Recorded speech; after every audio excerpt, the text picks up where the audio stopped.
ಎಲ್ಲರಿಗೂ ನಮಸ್ಕಾರ. ಇಂದು ನಾವು ಪ್ರತಿ ವರ್ಷ ಜೂನ್ 14ರಂದು ಆಚರಿಸಲಾಗುವ ವಿಶ್ವ ರಕ್ತದಾನಿಗಳ ದಿನಾಚರಣೆ ಕುರಿತು ತಿಳಿದುಕೊಳ್ಳೋಣ. ರಕ್ತವು ಮಾನವನ ದೇಹದ ಅತ್ಯಮೂಲ್ಯ ಸಂಪತ್ತು.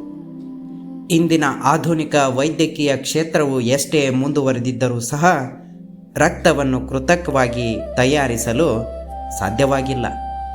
ಆದ್ದರಿಂದ ಒಬ್ಬ ವ್ಯಕ್ತಿಯ ಜೀವ ಉಳಿಸಲು ಮತ್ತೊಬ್ಬರ ರಕ್ತದಾನದ ಅಗತ್ಯವಿರುತ್ತದೆ.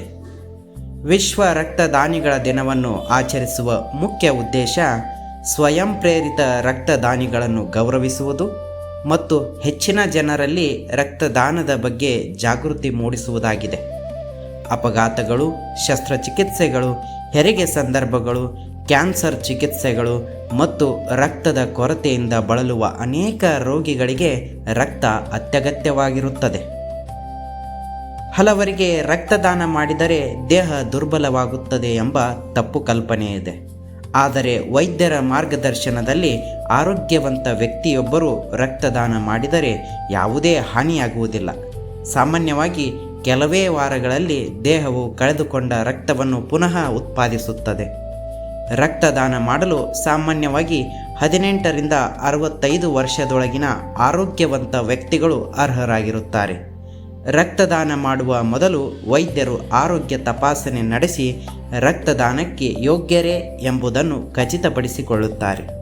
1 ಯೂನಿಟ್ ರಕ್ತವು 3 ಜನರ ಜೀವ ಉಳಿಸಲು ಸಹಕಾರಿಯಾಗಬಹುದು ಎಂದು ವೈದ್ಯಕೀಯ ತಜ್ಞರು ತಿಳಿಸುತ್ತಾರೆ. ಆದ್ದರಿಂದ ರಕ್ತದಾನವು ಕೇವಲ ದಾನವಲ್ಲ, ಅದು ಜೀವದಾನವಾಗಿದೆ. ಸ್ನೇಹಿತರೆ, ನಾವು ಇಂದು ಆರೋಗ್ಯವಾಗಿದ್ದರೆ ನಾಳೆ ಯಾರಿಗಾದರೂ ನಮ್ಮ ರಕ್ತದ ಅವಶ್ಯಕತೆ ಬರಬಹುದು. ಹಾಗೆಯೇ ಒಂದು ದಿನ ನಮಗೂ ಅಥವಾ ನಮ್ಮ ಕುಟುಂಬದವರಿಗೆ ರಕ್ತದ ಅವಶ್ಯಕತೆ ಎದುರಾಗಬಹುದು. ಆದ್ದರಿಂದ ರಕ್ತದಾನವನ್ನು ಸಾಮಾಜಿಕ ಜವಾಬ್ದಾರಿ ಎಂದು ಪರಿಗಣಿಸೋಣ. ಈ ವಿಶ್ವ ರಕ್ತದಾನಿಗಳ ದಿನದಂದು ಆರೋಗ್ಯವಂತರಾದ ಪ್ರತಿಯೊಬ್ಬರೂ ನಿಯಮಿತವಾಗಿ ರಕ್ತದಾನ ಮಾಡುವ ಸಂಕಲ್ಪ ಮಾಡೋಣ.